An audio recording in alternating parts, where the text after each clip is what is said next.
Had ik in mijn hoofd van nee, dat ga ik niet doen. Maar ik hoorde toch wel zijn stemmetje van hey, doe gewoon normaal, blijf gewoon normaal doen. Want dit kunnen ze altijd tegen jou gebruiken.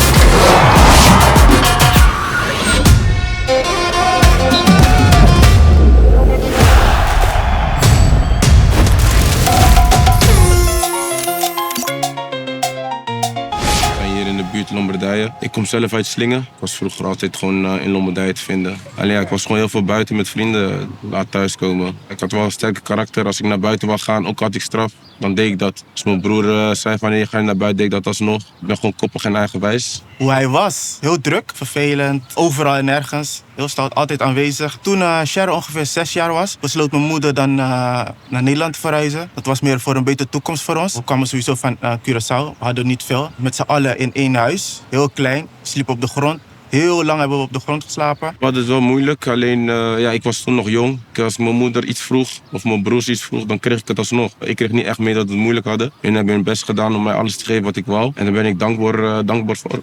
Toen we verhuisd waren naar Slingen, toen begon hij vaker buiten te spelen. Was hij elke dag bezig met de bal. Toen zei mijn broer, we moeten eigenlijk een voetbal zetten, want hij vindt het leuk. En toen zijn we naar de open dag geweest op Sparta 20. En toen was hij gelijk aangenomen.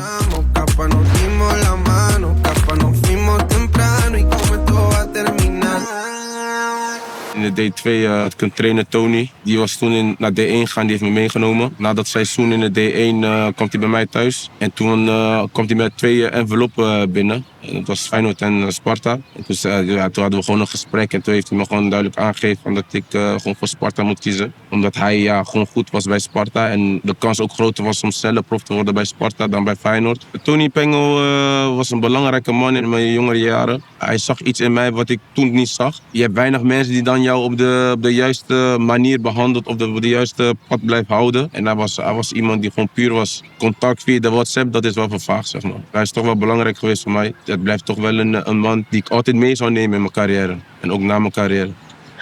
Hey Cheryl, met Tony. Tony Pengel, a.k.a. Unique, je oude coach. Bij Sparta 20 en de D'tjes. Ik zeg ja, let maar op. Harde werker, hij is helemaal geen buitenspeler. Het is een echte back, want hij is snel en sterk. En hij wil niet verliezen, dus die gaat het wel halen. En je bent nu al 28, of je moet 28 worden in ieder geval dit jaar. Want je bent van 1998. En dit jaar ga je lekker geschiedenis schrijven in Amerika, Mexico en Canada. Ik wens je alle succes, alle zegen van God. En ik ben super trots op je, jongen. Het raakt me wel een beetje.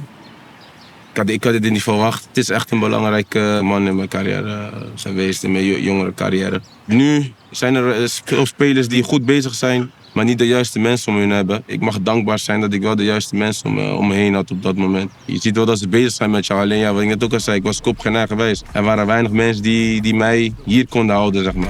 Bedweters, doemdenkers, al die ellendezoekers. Jullie kijken naar de jeugd alsof het niet genoeg is. Zoeken naar nieuwe wegen, een ander denkvermogen. Vaak is het hoop op zegen, hier is geen woord geloof. Toen was ik 12. Ik moest een week stage lopen, maar ik denk binnen 2-3 dagen zeiden ze al van hey, jou gaan we gewoon tekenen. Dus jij komt gewoon volgend seizoen, eind van het seizoen en die volgend seizoen zeg maar gewoon bij ons. Toen was het wel anders. Je wordt opgehaald met busje, je zit wat langer op de club. En ja, je gaat ook eten na training. Rond de 16,5 teken ik mijn profcontract bij Sparta. Hij wilde eigenlijk niks voor zichzelf. Hij zegt ja, ik wil gewoon mijn broers en zussen die alles hebben meegemaakt vanaf klein, die wil ik gewoon wat geven. Ook al was het €200. Met die €200 kunnen ze toch wel 2 weken verder, 3 weken verder, snap je? Denzel Dumfries was op Sparta echt mijn broertjes beste maat. Ze motiveerden elkaar heel vaak om het beter te doen. Maar ook elkaars directe concurrent. Zijn focus was echt op voetbal. En hij motiveerde mijn broertje om goede dingen te doen. Denzel Dumfries kende ik al. We spraken elkaar niet elke dag. Toen ik bij de eerste kwam, woonde hij bij mij in de buurt. Ik ging altijd eerst met de metro naar Sparta. En toen zei hij van, jij woont dichtbij, ik kom je elke dag ophalen. En zo is onze band eigenlijk ontstaan. Is mijn grote broer, hij ziet me als een kleine broertje. Het verschil tussen mij en Dumfries was van, hij was wel altijd ermee bezig en ik niet. Voeding, goed slapen. Ik was toch wel een jongen die veel buiten was met vrienden. Toch wel wat later slapen. Uiteindelijk ga je dat toch wel voelen en toch wel merken in de training en wedstrijden. Je moet dingen opofferen af en toe. En voor mij was het heel moeilijk. En hij was heel anders dan mij. Hij was altijd binnen. Hij lette altijd op zijn voeding. Deed extra werk. Tuurlijk, ik heb er geen spijt van. Want ik ben toch wel de jongen geweest die ik ben. Alleen ik zeg wel, ik wil wel gewoon tegen de jongeren zeggen. Of de jongens die de kans gaan krijgen. Vanaf jongens af aan moet je bezig zijn met goed eten, goed slapen. Ja, dat chillen en dat met vrienden zijn, dat komt wel later.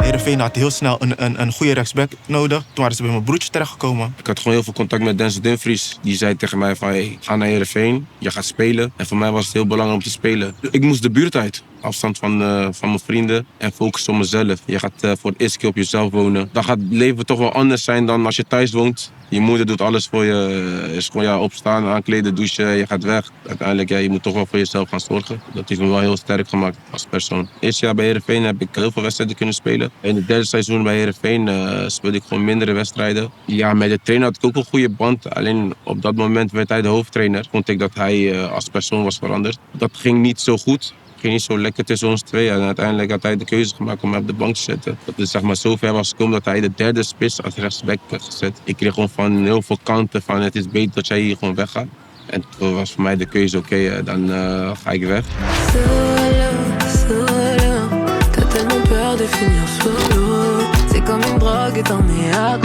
Ik kwam binnen bij Antalyaspor als een speler die gewoon zou gaan spelen. Ik had ook een andere trainer toen. In mijn eerste seizoen heb ik veel wedstrijden gespeeld. Daar was ik gewoon tevreden mee. Tweede seizoen wat minder. Er was een trainerswitch. Toen kwam een speler die toen de tijd met mij in het team zat, werd trainer.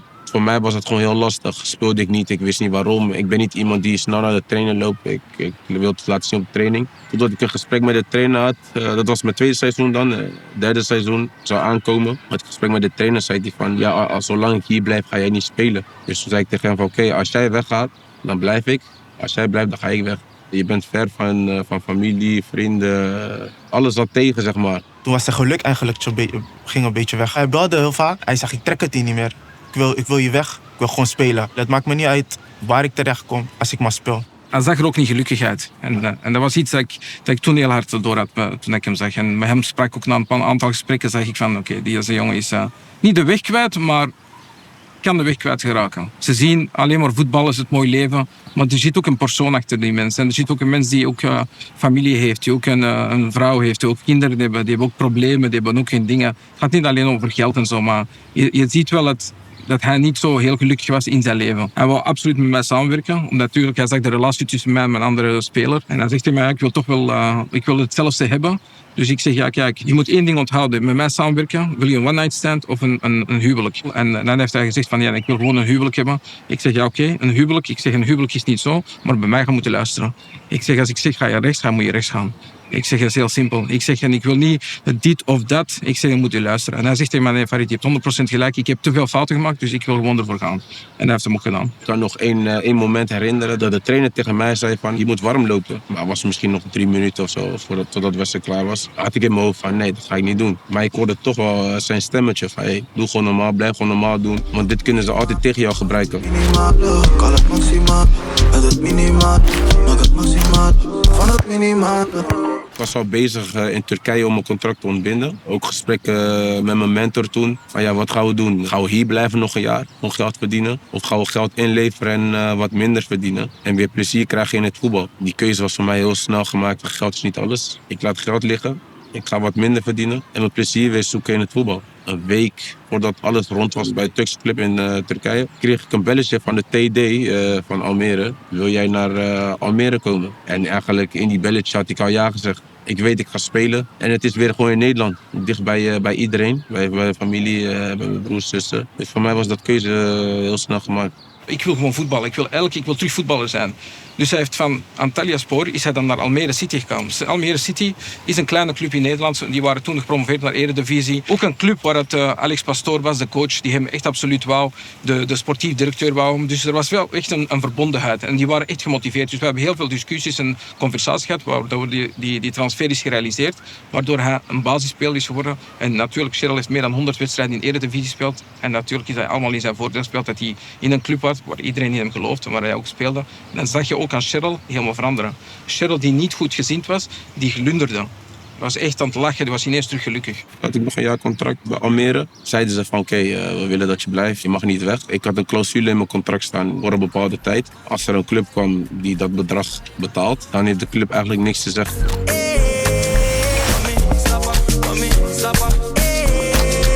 het moment werd gebeld van hey, PEC Zwolle staat voor de deur, ze willen je hebben. Dat was ook weer grappig, want de trainer van PEC Zwolle toen, die had ik ook bij Heerenveen. Met hem had ik ook weer die discussie gehad waarom ik weg was gegaan. Ik wou wel een stapje hoger op, zo is eigenlijk het balletje gaan rollen. En toen, ik denk in 3 dagen tijd, was alles rond met PEC Zwolle. Dus alles was rond, de deal was volledig rond. En dan moest hij een nummer kiezen. En dan zeggen ze, welke nummers zijn nog vrij? Ze zeggen, ja, we hebben nog nummer 2 vrij dingen.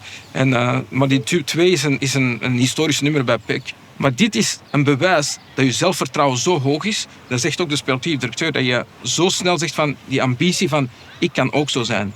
En dat vond ik wel een goede motivatie om die nummer 2 te pakken en zonder angst die nummer 2 te dragen. Ik mocht gelijk nummer 2 kiezen, ja. Maar er is een legend die bij PEC Zwolle speelde, Bram van Polen. Maar die nummer mocht eigenlijk niet gekozen worden. En ik weer met mijn grote mond, ik ga het wel nummer 2 pakken. Ik ga het beter doen dan Bram van Polen. Dus zodoende heb ik eigenlijk die nummer gekozen. Mijn eerste seizoen bij PEC Zwolle heb ik die stap kunnen maken na mijn eerste seizoen om linksback te gaan spelen. Ik denk, laat me zeggen, de laatste paar wedstrijden speelde ik ook al linksback. En dat beviel me wel. In het begin van het seizoen had ik gesprek met de trainer. Ik heb gezegd van, ik wil niet meer op rechts spelen, ik wil alleen op links spelen. En op links voel ik me gewoon vrij, het gaat lekker. Ik heb een stijgende lijn, ik ben stabieler. Dus voor mij ben ik een goed seizoen aan het draaien.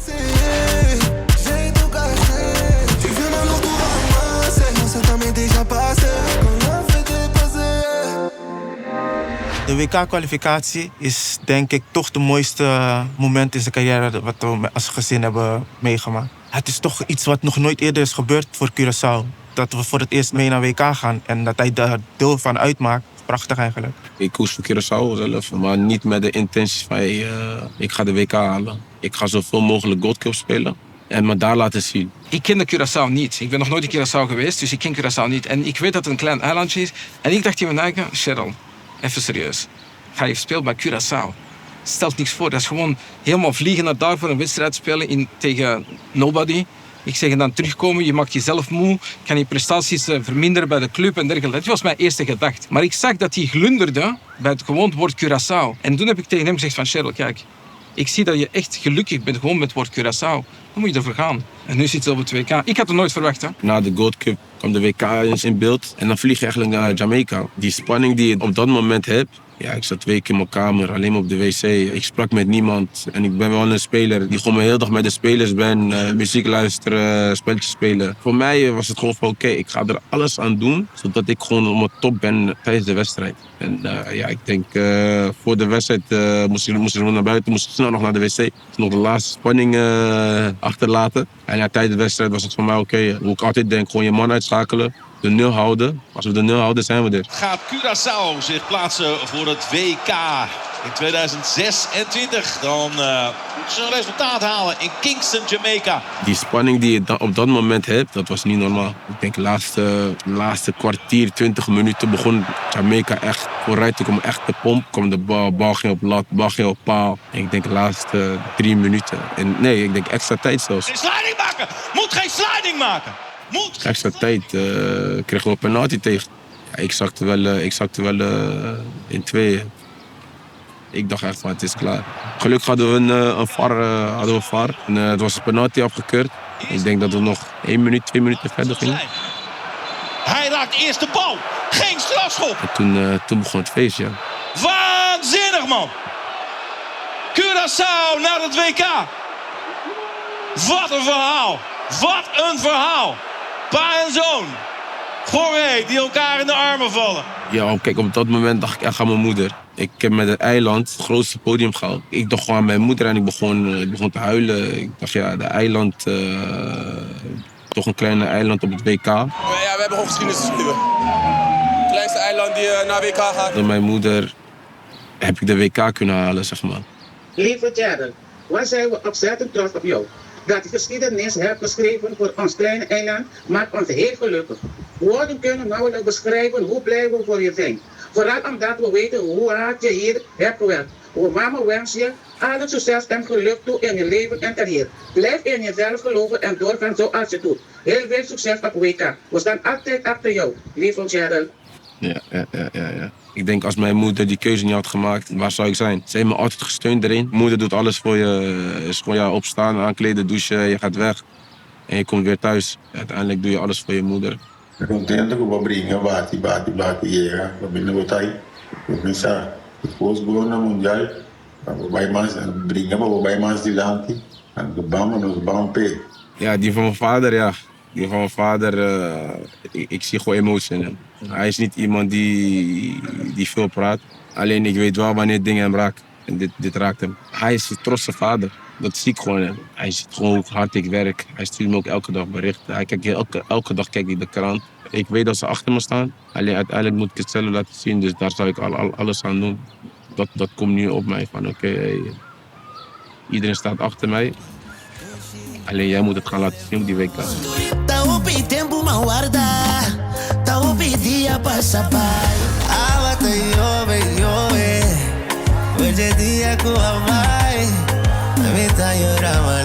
Montare, montare, montare.